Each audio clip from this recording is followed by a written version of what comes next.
এমন মানুষ আছে না নাই? কোরআন পড়ে দিনের শুরু করে, সকালবেলা ফজরের নামাজ আদায় করার পরে যাই নামাজের পাটিতে বসে কোরআন তেলাওয়াত না করে দিনের শুরু করে না। এমন মানুষেরা আবার কোরআনের কথা বলার অপরাধে, কোরআনের আইন বাংলার জমিনে বাস্তবায়ন করতে চাওয়ার অপরাধে ফাঁসির কাস্টে ঝুলিয়েছে, আছে না নাই?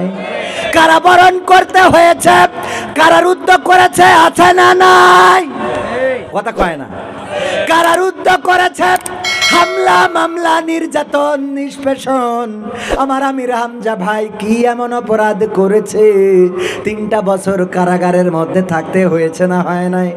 শায়েখ আজিজুল, আমাদের আল্লামা আজিজুল ইসলাম, আজিজুল হক সাহেব শাইখুল হাদিস, উনার সন্তান উনার উত্তরসূরি, তাকেও কারাবরণ করতে হয়েছে। এমনিভাবে কোরআনের পাখি আল্লামা সাইদিকে 13টা বসন্ত কারাগারে থাকতে হয়েছে না হয় নাই? কথা কয় না, হয়েছে না হয় নাই? কারাগারে থাকলেন, এই দুনিয়ার জমিনে বের হতে দেয়া হলো না। কি এমন অপরাধ? অপরাধ একটাই, আল্লাহর জমিনে আল্লাহর দিন কায়েম করতে চেয়েছেন, আর কায়েম করার দায়িত্ব দিয়েছেন কি? আল্লাহ বলছেন, ইয়া আইয়ুহাল্লাযীনা আমানু হাল আদুল্লুকুম আলা তিজারাতিন তুনজিকুম মিন আযাবিন আলীম। আল্লাহ বলছেন, ওগো আমার বান্দারা, আমি কি তোমাদের এমন একটা ব্যবসার কথা বলে দেব যে ব্যবসা করলে তোমরা কঠিন জাহান্নামের আযাব থেকে বেঁচে যাবে? তারপরের আয়াতে আল্লাহ ব্যবসার কথা বলে দিয়েছে না দেয় নাই? ব্যবসার কথা বলেছেন কে? আল্লাহর নাম বললে কি কোনো কষ্ট হয়? আল্লাহর নাম বললে গুনাহ হয়? আল্লাহর নাম বললে সওয়াব আছে না নাই? তাইলে আল্লাহর নাম বলতেও কষ্ট কেন নিচ্ছেন? আল্লাহর নাম কেন জবান থেকে বের হয় না? আমাদের সবচেয়ে বড় অভিভাবক কি? আল্লাহকে যারা অভিভাবক মানতে পারে গো, তাদের কোনো দুঃখ থাকতে পারে না, তাদের কোনো কষ্ট থাকতে পারে না, তাদের কোনো ভয় থাকতে পারে না, তাদের কোনো ব্যথা থাকতে পারে না, তাদের কোনো হারানোর ভয় থাকতে পারে? হারানোর ভয় থাকতে পারে? কয়দিন আগে শ্রীমান্ত কাঠি আমার আজিজুল ভাই, ভুল বলিনি তো, বক্তা মানুষ, উনিও ছিলেন। উনি শালিখা কলেজের শ্রদ্ধাভাজন শিক্ষক, আমার আব্বার সাথে আলোচনা করেছেন। আমি উদাহরণটা দিয়েছিলাম, একবার একটা গরু ঘরের মালিক খাইতে দেছে, মাঠে খাইতেছে, হঠাৎ করে বন থেকে বাঘ বের হয়ে করেছে তারা। গরু দৌড়াইতে দৌড়াইতে এক জায়গায় ছিল কাদার মধ্যে দিয়েছে ঝাঁপ দিয়ে, তো বোঝেন, লাফ দিয়েছে, ঝাঁপ দিয়েছে।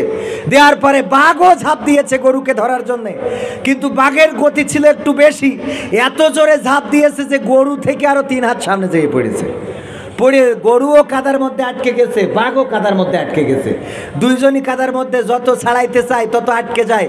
গরু কোনো টেনশন না করিয়ে কাদার মধ্যে বসে জাবর কাটাচ্ছে, আর বাঘ খালি টেনশন করতেছে কি করে বের হওয়া যায়। গরুর বলতেছে না পেরে বাঘ, এ গরু তুই তো আসলেই গরু। বলছে কে ভাই, কি হয়েছে?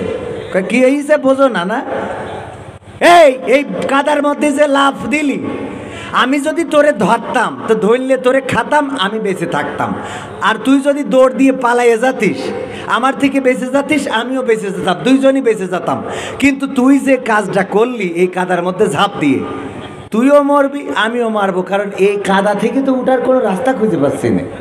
আর এর মধ্যে তুই জাবর কাটাচ্ছিস কোন আন্দাজে? এটা কদিন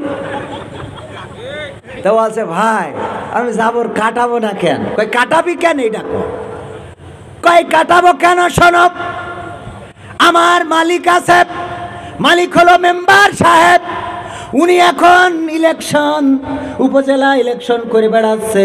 একবার চিন্তা করছে মশিয়ার ভাইয়ের পক্ষে যাবে, নাকি আমার নজরুল ভাইয়ের পক্ষে যাবে, নাকি আমার ওই যে কি বাবু যেন সনদ ঘোষ, উনার পক্ষে যাবে। এই নিয়ে দৌড়াদৌড়ি, রাতের অন্ধকারে মানুষের পকেটে টাকা গুঁজে দিতে হবে যেন ভোটটা যে দিয়ে আসে। এই টেনশন করতে করতে মেম্বার আমার খবর নিয়ে আর টাইম পাচ্ছে না, এটা ঠিক।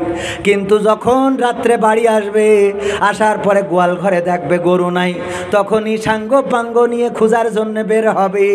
আর ওই টর্চ লাইট মেরে খুঁজতে খুঁজতে যখন এই কাদার মধ্যে আমাকে আর তোমাকে দেখবে, আমাকে উদ্ধার করবে, আর তোমাকে এই কাদার মধ্যে ওই সাঙ্গ পাঙ্গ দিয়ে পিটাইয়ে এখানে কবর দিয়ে তারপরে যাবে। এখন আমার বাঘ ভাই বলো, আমি জাবর কাটাবো নাকি তুমি জাবর কাটাবা? বুঝা গেছে? ওগো বাঘ, আমার অভিভাবক আছে, আমার অভিভাবক মেম্বার, সে আমাকে খুঁজবে, আমি এখানে আটকে থাকার কারণে খুঁজবে, আমাকে উদ্ধার করবে, রাতের অন্ধকারে খুঁজবে, দিনের আলোতে খুঁজবে। কিন্তু তুমি বাঘ, তোমার শক্তি থাকতে পারে, তোমার পাওয়ার থাকতে পারে, কিন্তু তোমাকে খোঁজার মতো কোনো অভিভাবক নাই। ওগো আমার ভাইরা, এই কথা বলার অর্থ হলো আমাদের অভিভাবক আল্লাহ। আমরা যারা আল্লাহকে অভিভাবক হিসেবে মেনে নিতে পারি, আমরা জেলখানাতে গেলেও আমাদের কোনো কষ্ট আছে নাকি? আমরা ফাঁসির কাস্টে ঝুললেও সন্তানের কাছে জিজ্ঞাসা করতে পারি, ওগো সন্তান বলো ফাঁসির কাস্টে কি পরে যাব, কোন কাপড় পরে যাব, পাঞ্জাবি পরে যাব, কোনটা লুঙ্গি পরে যাব নাকি পায়জামা পরে যাব? সন্তানের কাছে জিজ্ঞাসা করে ফাঁসির কাস্টে চলে যায়। আমার ভাইয়েরা গ্রিন টি খায় ফাঁসির কাস্টে ঝোলার আগে নিশ্চিন্তে যে কিছুক্ষণ পরে আল্লাহর সাথে দিদার হবে। বলেন সুবহানাল্লাহ। অভিভাবককে কারাগার থেকে উদ্ধার করার মালিককে, জেলখানা থেকে বাঁচানোর মালিককে, ফাঁসির কাস্টে ঝুলানোর পরেও জান্নাতে দেওয়ার মালিককে। যারা আমাদেরকে ফাঁসির কাস্টে ঝুলাতে চায়, কবর, তারাও কবরে যাবে, আমরাও কবরে যাব। ওই জায়গায় যাওয়ার পরে আমাদের অভিভাবক আল্লাহ, আর তাদের অভিভাবক কারা আপনারা ভালো করে জানে। কথা কি বোঝা গেছে? বোঝা গেছে? তাহলে আমাদের অভিভাবক কে? সবাই জোরে বলেন কে? সেই আল্লাহ বললেন, তুমিনুনা বিল্লাহি ওয়া রাসূলিহি ওয়া তুজাহিদুনা ফি সাবিলিল্লাহি বিআমওয়ালিকুম ওয়া আনফুসিকুম যালিকুম খায়রুল লাকুম ইন কুনতুম তা'লামুন। আমার আল্লাহ বললেন, ওগো আমার বান্দারা, তোমরা যারা আমার সাথে ব্যবসা করতে চাও, তোমরা শুনে নাও, সেই ব্যবসাটা হলো আমি আল্লাহর প্রতি ঈমান আনতে হবে, আমার রাসূলের প্রতি ঈমান আনতে হবে।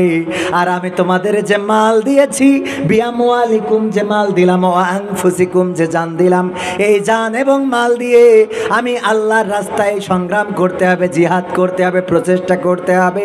কি জন্য প্রচেষ্টা করতে হবে? আল্লাহর জমিনে আল্লাহর দিন কায়েমের জন্য প্রচেষ্টা করা লাগবে। বলেন ঠিক না বে ঠিক? আপনি ঠিক কইলেও ঠিক, না কইলেও ঠিক, কারণ কথাটা কার? আল্লাহ কি মিথ্যা বলেন? আল্লাহর কথাই ঠিক বললেও ঠিক, না ঠিক বললেও ঠিক। আপনি ঠিক বললেও ঠিক, না ঠিক বললেও, সব কথাই ঠিক বলা লাগবে না, কিন্তু আল্লাহ রব্বুল আলামিন যেটা বলেছেন সেটা ঠিক। ওগো আমার ভাইয়েরা, এই জন্য আল্লাহর জমিনে আল্লাহর দিন বাস্তবায়ন করার জন্য আন্দোলন করতে গেলে, লড়তে গেলে, সংগ্রাম করতে গেলে জেল জুলুম হামলা মামলা আছে না নাই? এই জেল জুলুম হামলা মামলা আমরা যারা খাটি, এতে আমাদের বেতন আছে না নাই? আল্লাহ বলছেন, ইন্নাল্লাহ আশতারা মিনাল মুমিনিনা আনফুসাহুম ওয়া আমওয়ালাহুম বিআন্না লাহুমুল জান্নাহ। আমরা আল্লাহর পথে যে জান দিই, মাল দিই, এর বিনিময়ে আল্লাহ কি দিয়ে দেন? কি দেয়? সবাই জোরে জোরে বলেন, কি দেয়? সেই জান্নাতের দরকার আছে না নাই? জান্নাতে যেতে চান কে কে? হাত উঁচু করে নারায়ে তাকবীর।